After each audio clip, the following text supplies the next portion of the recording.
Corona के संक्रमण काल में मैं सिर्फ दो बातों पर आपका ध्यान केंद्रित करना चाहता हूँ। पहली चीज़ ये है कि मैं देख रहा हूँ कि मेरे मित्र और मेरे संबंधी तरह तरह की दवाइयाँ ले रहे हैं।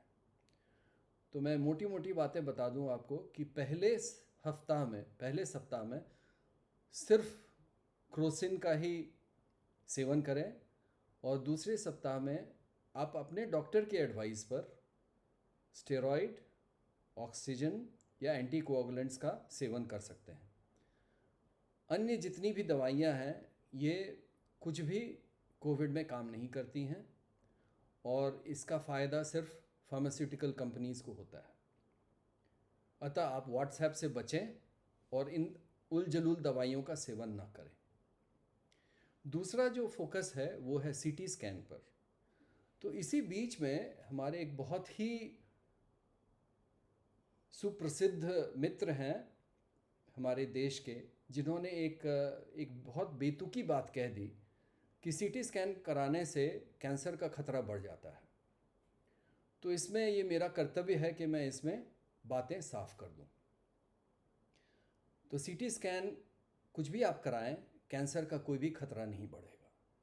और मैं बता दूं कि आप भारतवर्ष में रहें या फिनलैंड में रहें, आपको बैकग्राउंड रेडिएशन जो है वो नेचर प्रकृति जो है वो आपको प्रोवाइड करता है। और आप यदि 80 साल तक जीते हैं तो आपको 250 से 500 या 600 मिलीसीवर्ट डोज इस 80 साल में मिलेगा।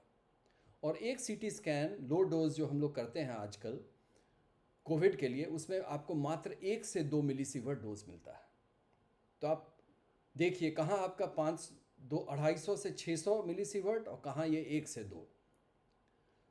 एक और मैं बात बता दूं कि यदि आपको एक दिन में 50 से 100 मिलीसीवर्ट से ज़्यादा डोज मिलेगा तो आपको परेशानी हो सकती है।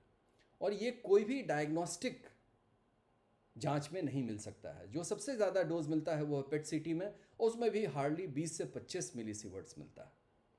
तो अतः आप बिल्कुल डरें नहीं, आराम से आप अपना सीटी स्कैन करा सकते हैं। इसका मतलब ये नहीं कि व्हाट्सएप पर के अपने मित्रों की सलाह पे आप बार बार आके सीटी स्कैन कराएं।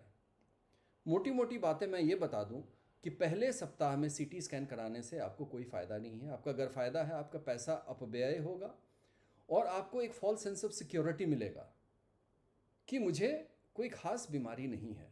और दूसरे सप्ताह में आप बहुत बुरी तरह से बीमार हो जाएंगे और आपकी जान को खतरा होगा। अतः कोशिश करें कि पहले सप्ताह जो बीमारी का है उसमें सीटी स्कैन न कराएं। यदि आपके डॉक्टर एडवाइस नहीं कर रहे हैं, या आपका बहुत तेज़ बुखार है, या बहुत खांसी हो रही है, या आपका जो ऑक्सीजन लेवल है वो गिरते जा रहा है, तब आप करा सकते हैं। सीटी स्कैन का value second week of disease यानी इस बीमारी के दूसरे सप्ताह में है, क्योंकि बीमारी को हम लोग 3 हफ्ते में डिवाइड कर सकते हैं। पहला सप्ताह जो है वो वायरस के प्रकोप का है, जहां वायरस काफ़ी तेज़ी से बढ़ता है हमारे शरीर में। दूसरा सप्ताह जो है वो पल्मोनरी फेज़ है, यानी संक्रमण जो है वो शायद ख़त्म हो जाता है लेकिन उसका आफ्टर इफेक्ट हमारे फेफड़ा पे पड़ता है। और तीसरा सप्ताह जो है कॉम्प्लिकेशन का है। तो दूसरे सप्ताह में जांच कराने से आपको पता चलेगा, लेकिन आप अपने डॉक्टर से सलाह लेकर ही कराएं। सीटी, ये जो बहुत सारे डॉक्टर्स और कुछ ख्याति प्राप्त डॉक्टर जो कह रहे हैं कि सीटी स्कैन कराने से आपको कैंसर हो सकता है, तो इसका बेसिस है चेरनोबिल डिज़ास्टर और हिरोशिमा नागासाकी का एटॉमिक बम ब्लास्ट, जिसमें कहा गया है कि मान लीजिए कि किसी आदमी को 10,000 मिलीसीवर्ट मिला तो 100 में से 80 आदमी को कैंसर हो गया। और ये एक मैथमेटिकल मॉडल एक तैयार करते हैं जिसमें कहते हैं कि चूंकि 10,000 मिलीसीवर्ट मिला तो सब 80 आदमी को कैंसर हुआ, तो एक भी मिलीसीवर्ट मिलेगा तो शायद लाख में एक आदमी को होगा कैंसर। अब इसको मैं ऐसे दिखाता हूँ, ऐसे कंपेयर करता हूँ कि यदि एक आदमी 1,000 एस्पिरिन का टैबलेट खाए या 50 या 100 एस्पिरिन का टैबलेट खाए तो उसका मरना निश्चित है। इसका मतलब यदि 1,00,000 आदमी एक दिन में एक एस्पिरिन का टैबलेट खाता है तो उसमें से भी 100 आदमी का मरना निश्चित है। आप जानते हैं कि ये बेतुकी बात है। या एक ट्रक मान लीजिए जिसका वजन 10,000 या 20,000 किलो है, और वो यदि 100 आदमी को धक्का मारता है तो उसमें 100 का जान जाना निश्चित है। लेकिन एक बच्चे का खिलौना जो 500 ग्राम का है या 200 ग्राम का है, वो यदि 1 लाख आदमी को धक्का मारता है तो उसमें किसी की जान नहीं जाएगी। लेकिन मैथमेटिकल मॉडल जो है उसमें यही खामी है कि उसमें मिनिमम सेफ्टी उसने कुछ भी नहीं लिया है। और इसी तरीके से बहुत सारे इवन ख्याति प्राप्त जर्नल्स में जैसे लैंसेट है या new England journal of medicine है, जिसमें ऐसे ही उल जलूल बहुत सारे पेपर्स आते हैं। इन पर कोई ध्यान न दें।